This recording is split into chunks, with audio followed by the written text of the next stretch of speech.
Oi pessoal, tudo bem? Eu me chamo Álvaro e não se esqueçam, vamos estudar Jung. Então pessoal, eu tava falando, me empolguei e aí meu celular deu memória cheia. Meu celular é celular de pobre, né? Celular peba. E é por isso que eu não posso fazer um vídeo muito além de 20 minutos. Quando faz 20 minutos ele já corta. Sendo que já tinha outro vídeo arquivado. É, E aí o vídeo foi cortado com 19 minutos e 19 segundos, eu acho. É por isso que eu preciso me gerenciar aqui para fazer vídeos com uma média de 15 minutos. Tá? Então os vídeos desse seminário terão essa média de 15 minutos. Né? Vou tentar gerenciar isso, né? Porque a gente se empolga, vai falando e tal. Mitologema, descoberta do mitologema, porque o símbolo, porque a energia psíquica, né? É, Bom, pessoal, a gente está falando sobre os estudos experimentais do Jung, que é o segundo volume do, das obras completas do Jung, né?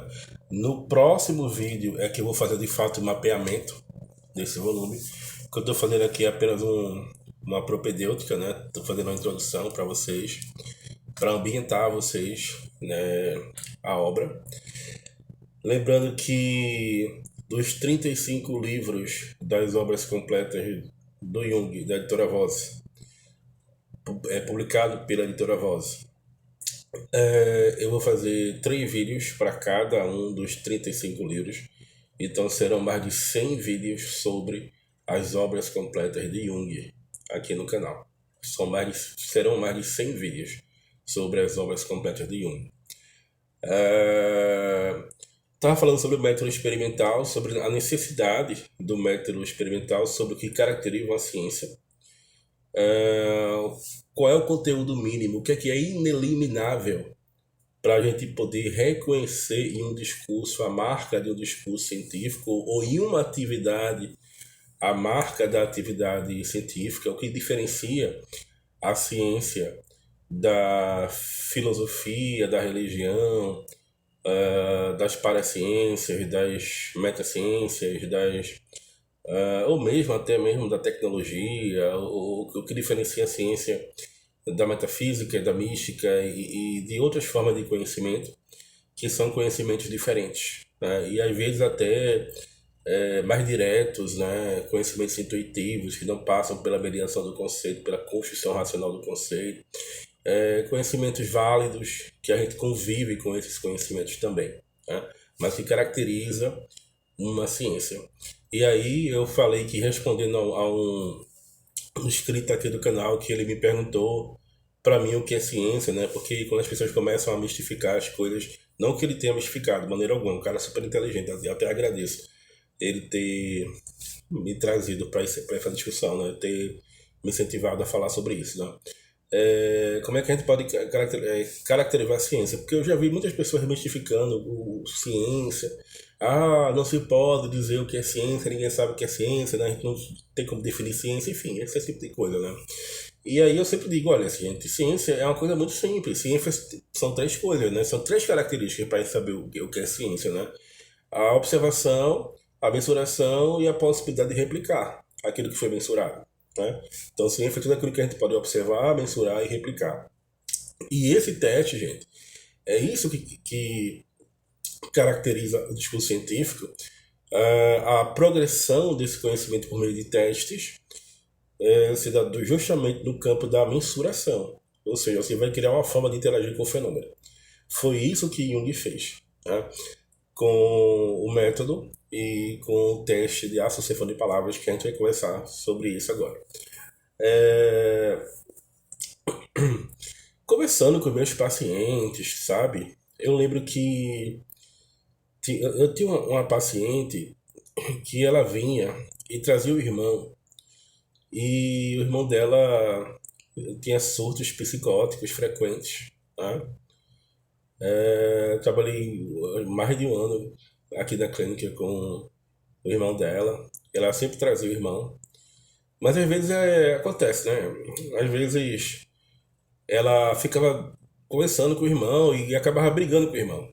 aqui mesmo na clínica, né? Aquela coisa de conversar, não sei, daqui a pouco a pessoa tá brigando, porque não sei o quê, porque eu te trago aqui pro psicólogo, porque eu me preocupo com você, mas você não corresponde, eu faço tudo por você, olha onde a gente tá aqui no psicólogo e eu trago você e não sei o quê, eu só queria que você soubesse que você precisa corresponder aos tratamentos e tudo que Álvaro falar, você, que ele me chama de doutor Álvaro, tudo que Álvaro falar, você tem. Enfim. é, E aí, assim, é uma possibilidade, né? Surgiu a oportunidade de conversar sobre complexo, né? Por quê? Porque essa paciente, ela se viu tomada por complexos, né? É, E ela me perguntou o que seria o tal dos complexos, né?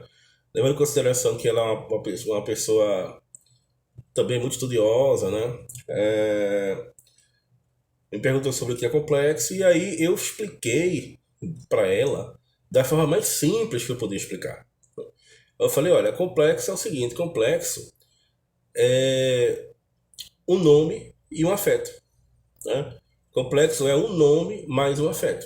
Sempre que você tiver um nome, você verifica que tipo de afeto, que tipo de emoção, que carga emocional você coloca a partir desse nome, você está diante de um complexo. E aí ela falou da hora a palavra irmão, né?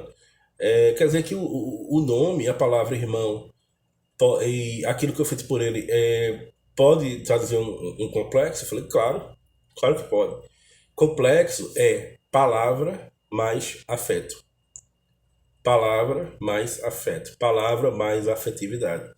Interessante porque isso é básico, mas ao mesmo tempo já dialoga bastante com outras clínicas. Por quê?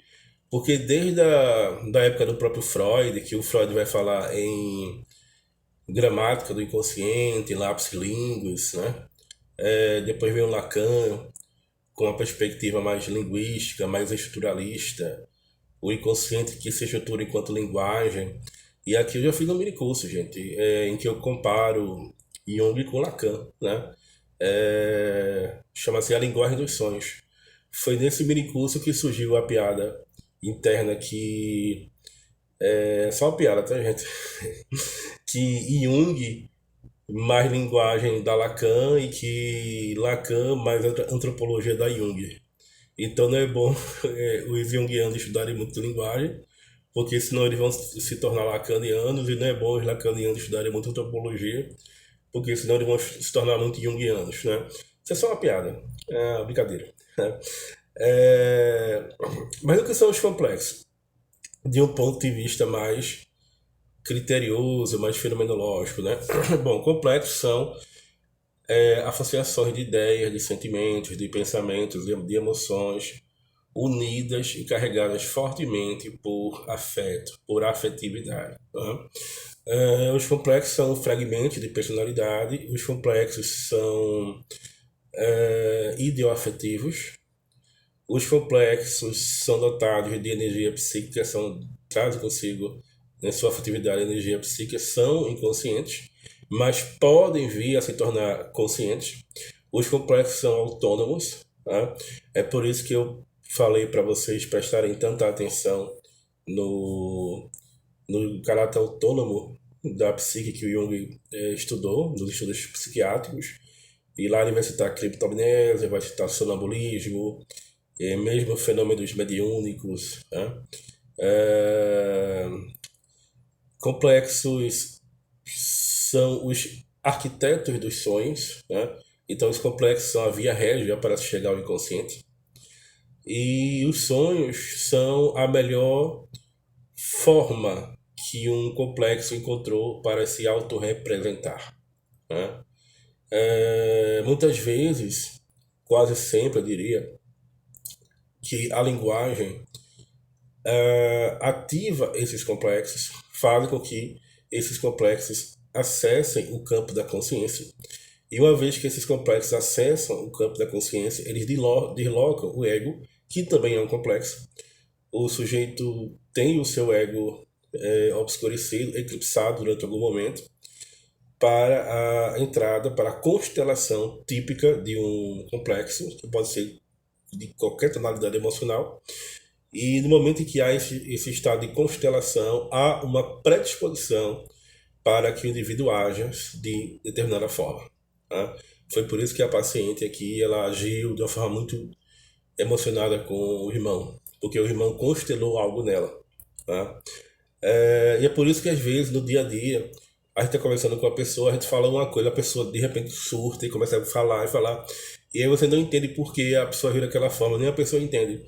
Às vezes você fala, mas rapaz, eu falei uma besteira, uma besteira. Sim, mas aquilo ativou algo naquela pessoa, atingiu o inconsciente daquela pessoa de forma avassaladora, né? Jung vai falar que os complexos eles não admitem as nossas normas, eles apenas podem tornar-se conscientes, né? Tem até o caso do Jung que fala do missionário que encontrou com elfos, né? Um missionário cristão, e tentou ensinar aos elfos a oração do Pai Nosso, né? E aí disse aos elfos, olha, repitam comigo, Pai Nosso que estás no céu. Aí na primeira oportunidade os elfos falaram, Pai Nosso que não estás no céu. Por quê? Porque os elfos se comportam como os complexos, de forma autônoma, eles não admitem esse tipo de ingerência. Então o que é que a gente pode fazer na análise? A gente pode entrar em confronto consciente com esses complexos. Não se esqueçam que a análise em Jung é um confronto com as imagens do inconsciente. Tá? É importante que isso fique registrado aqui, que isso seja falado, porque às vezes você pode encontrar com um analista junguiano e perguntar a ele o que é análise em Jung. Ele pode enrolar, enrolar e não responder. Ele pode falar, falar, falar e não responder. E o que deve ser dito é: a análise em Jung é um confronto com as imagens do inconsciente, que pode acontecer de várias formas, tá certo? De várias formas possíveis se tem acesso ao inconsciente, mas principalmente de modo espontâneo e com o uso das imagens. Os complexos, gente, são habitados por núcleos que são núcleos arquetípicos, tá? E aí vem uma discussão muito interessante entre o aspecto estrutural do fenômeno psicológico da obra do Jung e do aspecto funcional da obra do Jung, tá? O aspecto racional mais geral e o aspecto subjetivo particular, tá? Eu poderia dizer para vocês, olha, é uma epistemologia muito complexa e tal, e começar a mistificar, mas eu não gosto disso, certo? O que é que eu fiz aqui no canal?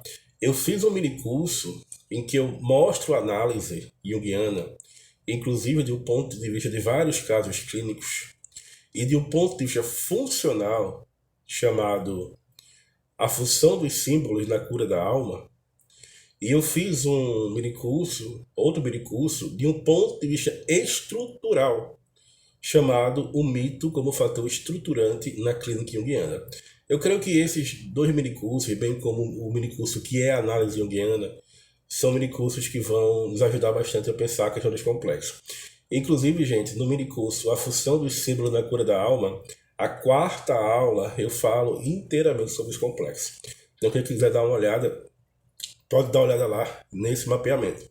Porque no próximo vídeo, né, desse seminário, que ainda vai ser sobre os estudos experimentais, ou seja, no terceiro vídeo desse seminário, eu vou falar para vocês como se dá a prática do teste de associação de palavras, como aplicar esse teste. Vou citar algumas vezes em que eu mesmo apliquei esse teste aqui na clínica. Eu vou ensinar a vocês como aplicar esse teste, né? E vou sim, aí sim, fazer o mapeamento da obra Estudos Experimentais, tá bom? Então, esses dois primeiros vídeos foram vídeos em que eu elaborei um pouco do ponto de vista propedêutico a preparação para a discussão do que está aqui é situada na obra, né? E eu peço que vocês acompanhem, né? Vem muita coisa por aí, como eu falei, serão mais de 100 vídeos sobre as obras completas do Jung aqui no canal, tá bom? É isso, pessoal. Um bom domingo para vocês. Divulguem esse conteúdo para quem vocês acharem que pode se interessar por ele ou que precisa desse conteúdo, precisa desse material, que gostaria de ouvir sobre esse assunto, né? Tenha um excelente domingo. Muito obrigado pelo pessoal que está interagindo com o canal, que está mandando perguntas e tudo. Se engajem, porque vale muito a pena o estudo desse seminário. O seminário ainda está no começo, certo? Vamos comentar toda a obra completa do Jung aqui, então a hora de começar a estudar também é essa. Porque depois, quando tiver 80 vídeos sobre as obras completas, 90, 100 livros, 100 vídeos, 90, 80 vídeos, 90 vídeos, 100 vídeos, aí vai ficar mais difícil você assistir 100 vídeos de uma vez, né? Então é a hora de começar a estudar, assim, de modo mais tranquilo. As obras completas do Jung é muito agora, né? Estamos nessa hora. Então é isso, pessoal. Abraço para vocês e não se esqueçam. Vamos estudar Jung.